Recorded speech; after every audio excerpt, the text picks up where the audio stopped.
है आप सभी का आपके अपने यूट्यूब चैनल पर। अभी मैंने एक दो दिन पहले ही एआई पे वीडियो बनाई थी और एआई में एक बार फिर से हमारी ऑफिशियल लैंग्वेज की वैकेंसी आ गई है इस चैनल पे। जैसा कि आपको पता है हमारा ट्रांसलेशन एंड राजभाषा चैनल है। इस पर मैं आपको ऑफिशियल लैंग्वेज राजभाषा से संबंधित और ट्रांसलेशन से संबंधित जो भी नए नए रिक्रूटमेंट है उससे संबंधित जानकारी आपको देता रहता हूँ। तो सबसे पहले इस वीडियो को आपको दोस्तों लाइक कर देना है। लाइक बहुत कम आते हैं, पता नहीं क्यों, ऐसा क्यों होता है। व्यूज़ आ जाते हैं लेकिन लाइक्स नहीं आते मेरे वीडियोज़ पर। और आप चैनल को सब्सक्राइब भी कर दीजिए ताकि जो भी हम लोग रिक्रूटमेंट डालें आपको सीधा सीधा उसका नोटिफिकेशन आ जाएगा। बेल आइकन भी दबा दीजिएगा तो आपको नोटिफिकेशन आ जाएगा और आपको कोई भी जॉब जो है राजभाषा से संबंधित, ट्रांसलेशन संबंधित, वो आपसे मिस ना हो। ठीक है। और ये आपको एआई को लेके मैं आपको लेके आ गया हूँ। जैसा मैंने बताया था कि शेड्यूल ए मिनी रत्न कैटेगरी 1 पब्लिक सेक्टर एंटरप्राइज है ये एआई। और इसमें नॉन एग्जीक्यूटिव कैडर की नॉर्दर्न रीजन में हमें इसमें देखिए कुछ कुछ कंडीशंस है, मैं आपको बता देता हूँ, क्लियर कर देता हूँ। जो आपको डाउट रह जाएगा वो आपको कहाँ लिखना है, कमेंट सेक्शन में लिखना है। और आप कहाँ मैसेज भी कर सकते हैं 8882204026। इसके अलावा क्या है, टेलीग्राम चैनल है t.me/t राजभाषा। ठीक है, t.me/t राजभाषा, ये हमारा टेलीग्राम चैनल है। इसकी लिंक भी मैं आपको नीचे दे दूंगा डिस्क्रिप्शन में। ठीक है, चलिए अब हम आगे बढ़ते हैं। कोई भी डाउट रहेगा ये सब जगह हमने अब हमें कांटेक्ट कर सकते हैं। और बाकी इसके अतिरिक्त अब मैं आपको एक्सप्लेन करता हूँ सब चीज़ें। वैसे मैं सब एक्सप्लेन कर दूंगा, शायद ही होगा कुछ चीज़ जो बचा रहेगा। एडवर्टाइजमेंट नंबर है 1/2025 INR। ठीक है, non executive cadre in northern region, ध्यान देने योग्य है, सबके लिए नहीं है। AI headquarter, regional headquarter northern region invites application who are domicile, जिनका डोमिसाइल मतलब जो निवासी हैं चंडीगढ़ के, दिल्ली के, हरियाणा के, हिमाचल प्रदेश के, जम्मू कश्मीर के, लद्दाख के, मध्य प्रदेश के, पंजाब के, राजस्थान के, उत्तर प्रदेश के और उत्तराखंड के, for the post of senior assistant official language, जिसके लिए मैं ये वीडियो बना रहा हूँ। सीनियर असिस्टेंट ऑफिशियल लैंग्वेज जो रिक्ति आई है। और इसके अतिरिक्त senior assistant account, senior assistant electronics and junior assistant fire service की भी रिक्तियाँ आई हुई हैं। ठीक है, चलिए अब ऑनलाइन अप्लाई करना है ai.aero/careers, यहाँ पे जाके अप्लाई करना है आपको। और देखिए ओपनिंग डेट क्या है, 4 फरवरी को ये फॉर्म खुल गया है। और लास्ट डेट क्या है, 5 मार्च 2025, ये आपकी आखिरी तिथि है इसकी। ठीक है, चलिए और देखिए टेंटेटिव डेट जो आपकी एग्जाम की तारीख है, परीक्षा की तारीख, वो आपको इस वेबसाइट पर कुछ समय बाद बताई जाएगी। ठीक है, अब डिटेल ऑफ पोस्ट पे चलते हैं। सीनियर असिस्टेंट देखिए ऑफिशियल लैंग्वेज, ये देखिए टोटल 4 पोस्ट हैं, जिसमें एक यूआर जनरल की पोस्ट है, एक एसटी की पोस्ट है, एक ओबीसी नॉन क्रीमी और एक ईडब्ल्यूएस की पोस्ट है। ठीक है, ये आपकी मैंने पोस्ट का ब्रेकअप बता दिया है। ठीक है, चलिए अब आगे बढ़ते हैं। अन्य चीज़ें जो हैं इस देखिए, पे स्केल जो है वो 36,000 3% इंक्रीमेंट के साथ 110,000 एनी 6 लेवल सीनियर असिस्टेंट का पैटर्न है, आईडीए पैटर्न पे रहेगा। ये आपका बहुत बढ़िया सैलरी है क्योंकि ये आपकी बेसिक पे होगी। इस पे आपके अलग अलग भत्ते जोड़ेंगे, जिस देखिए इसमें लिखा भी है, in addition to basic pay DNS allowance perks at the rate of 35% of basic pay, HRA and other benefits which include CPF, gratuity, social security schemes, medical benefits etcetera are admissible as per AI rules. ठीक है, तो ये सब जुड़ा के काफ़ी अच्छी आपकी सैलरी बन जाएगी। अगर इसका सैलरी स्लिप मिलेगा तो ज़रूर मैं आपके सामने लेके आऊँगा, जब तक आप लोग चैनल को लाइक ज़रूर कर दीजिएगा। ठीक है, चलिए आगे बढ़ते हैं। एज लिमिट देख लेते हैं। Maximum age limit is 30 years. 5 मार्च 2025 के हिसाब से ये एज लिमिट देखनी है हमें। और जो नॉर्मल रिलैक्सेशन है गवर्नमेंट के नियम, वो है 5 years SC/ST, 3 years for OBC non creamy layer candidates के लिए।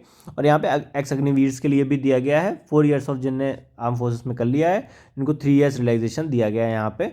और ये कुछ कंडीशन है, आप लोग थोड़ा सा इसको देख लीजिएगा, समझ लीजिएगा। बस एक अग्निवीर के बारे में दिया हुआ है इसलिए मैंने यहाँ पे बता दिया, जो कैंडिडेट हैं वो देख सकते हैं। ठीक है, आगे बढ़ते हैं।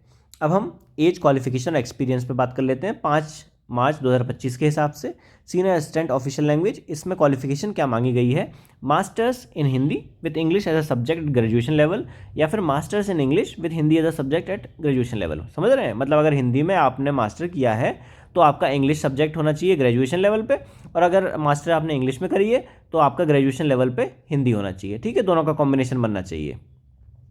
इसके अलावा और क्या है, masters in any subject apart from Hindi English from a recognised university along with Hindi and English as a compulsory और optional subject at graduation level. मतलब आपने हिंदी इंग्लिश के अलावा किसी में अगर मास्टर्स डिग्री ली है तो आपको ग्रेजुएशन लेवल पे हिंदी प्लस इंग्लिश होना चाहिए, ये ऑप्शनल नहीं चलेगा, दोनों होना चाहिए, कंपलसरी है। अगर आपने ग्रेजुएशन किसी और में करी है और आपका ग्रेजुएशन में हिंदी और इंग्लिश दोनों है सब्जेक्ट में, जो कंपलसरी और ऑप्शनल सब्जेक्ट हो सकता है, तो आप इस फॉर्म के लिए एलिजिबल हो जाएंगे। ठीक है, चलिए अब तीसरी कंडीशन में बताता हूँ आपको।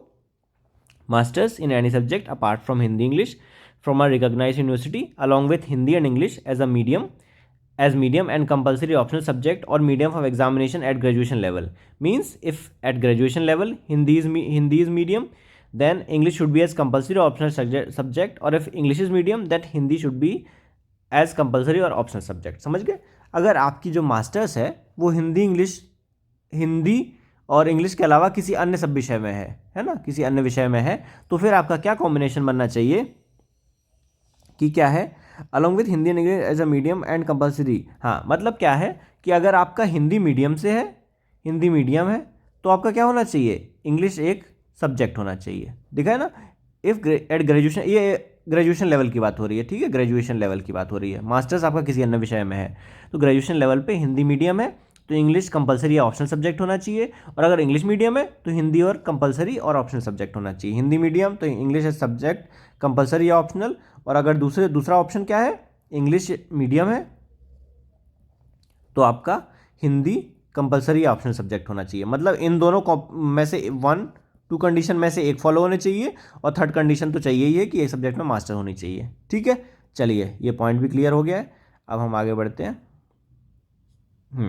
चलिए ये देखिए, एक और कंडीशन क्या है, graduation degree from a recognised university along with Hindi and English as compulsory और ऑप्शनल सब्जेक्ट्स, और any one out of both as medium of examination and other as a compulsory optional subject along with recognized diploma or certificate course of Hindi to English and English to Hindi translation, or 2 years experience of Hindi to English and English to Hindi translation at central state government office including government of India undertaking। ठीक है, अब इसमें क्या है, masters आपके पास नहीं है।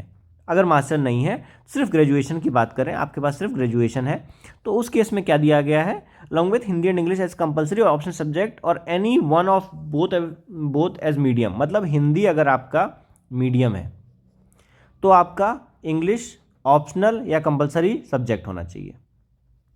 एक प्लस आपका क्या होना चाहिए, अलॉन्ग विथ डिप्लोमा और सर्टिफिकेट इन ट्रांसलेशन होना चाहिए। ठीक है,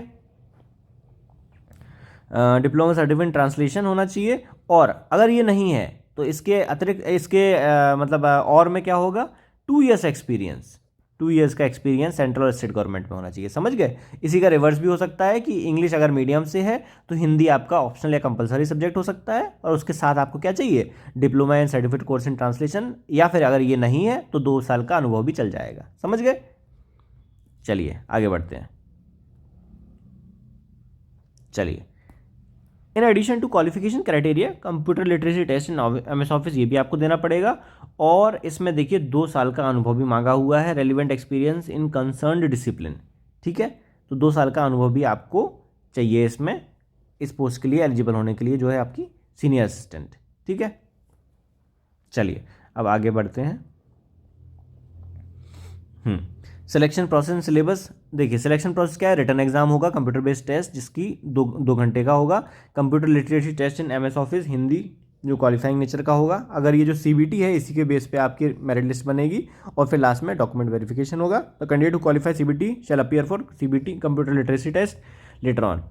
ठीक है, इसमें दिया हुआ है appointment will be based on CBT merit list, मतलब जो आपका पहला टेस्ट होगा यही आपको सब कुछ आपका निर्धारित करेगा, है ना। और जो सिलेबस है उसमें 50% जो सवाल हैं आपके, वो आपके राजभाषा से जुड़े ही होंगे। Education qualification prescribed for the post, मतलब जो आपको जो मांगा गया है, शैक्षणिक अर्हता मांगी गई है, उसी के हिसाब से होगा। और जो बाकी के 50% सवाल हैं वो general knowledge, general intelligence, general aptitude और इंग्लिश के बेस पे होंगे। ठीक है, ये सिलेबस हो गया आपका। और देखिए minimum qualification marks, minimum pass marks जो है न्यूनतम, अधिकतम नहीं न्यूनतम जो है वो जनरल EWS OBC के लिए 50% है, और 40% SC ST के लिए और PWD कैंडिडेट्स के लिए। ठीक है, मिनिमम पास मार्क्स, इतने मार्क्स तो लाने ही, ऐसे कम लाएंगे तो आप फेल हो जाएंगे कैटेगरी वाइज। ठीक है, चलिए अब हम आगे बढ़ते हैं, और क्या बचा है इसमें बताने के लिए वो भी मैं आपको बता देता हूँ। मैंने आपको लगभग सारी चीज़ें क्लियर कर दी हैं। हाँ, यहाँ एप्लीकेशन फ़ीस जो है 1000 रुपीज़ ले रहे हैं, ये भी काफ़ी ज़्यादा है देखा जाए तो, जनरल EWS OBC कैटेगरी के लिए, और बाकी कैटेगरीज के लिए एप्लीकेशन फ़ीस नहीं है। ठीक है, चलिए, और ऑनलाइन ओपनिंग डेट मैंने बता ही दी है, 4 फरवरी को फॉर्म खुल रहा है, 5 मार्च 2025 तक फॉर्म ये आपका ओपन रहेगा, जहाँ से आप जाके फॉर्म आप भर सकते हैं। ठीक है, और centre for computer based test क्या क्या होंगे, कहाँ कहाँ एग्ज़ाम होगा, the computer based test will be held tentatively at various major cities of northern region, Delhi NCR, Agra, Kanpur, Lucknow, Prayagraj, Varanasi, Dehradun, Roorkee, Jaipur, Jodhpur, Kota, Ambala, Bilaspur, Hamirpur, Jammu, Samba, Amritsar, Jalandhar, Chandigarh, Mohali, Patiala, Bhopal, Indore, Jabalpur. ठीक है, ये आपके सेंटर होंगे, टेंटेटिव बताया गया है। और देखिए only candidates who are domicile of, ये ध्यान रखना होगा। ठीक है, सिर्फ वही बच्चे जो डोमिसाइल है, जिनके पास निवास प्रमाण पत्र है कहीं ना कहीं, ये ध्यान देना होगा हमें, जो यहाँ के निवासी हैं।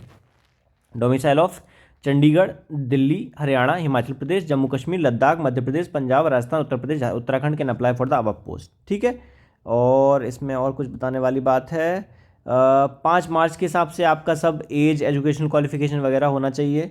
ठीक है, और तो कुछ बचा नहीं है, लगभग मैंने कंप्लीट कर दिया है। जो लोग वर्किंग हैं उनको एनओसी देनी होगी, जो गवर्नमेंट डिपार्टमेंट पीएसयूज में है उनको एनओसी नो ऑब्जेक्शन सर्टिफिकेट लगेगा।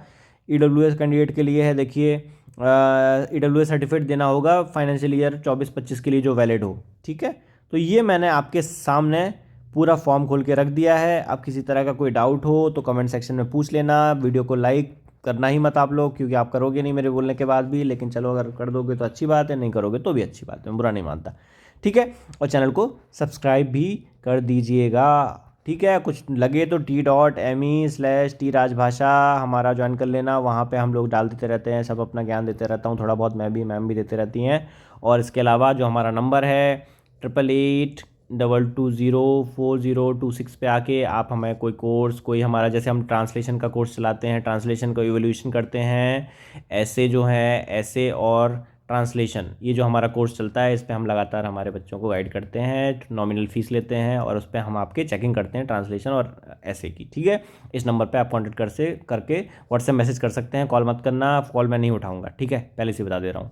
चलिए, आप सभी का बहुत बहुत धन्यवाद। Thanks for watching.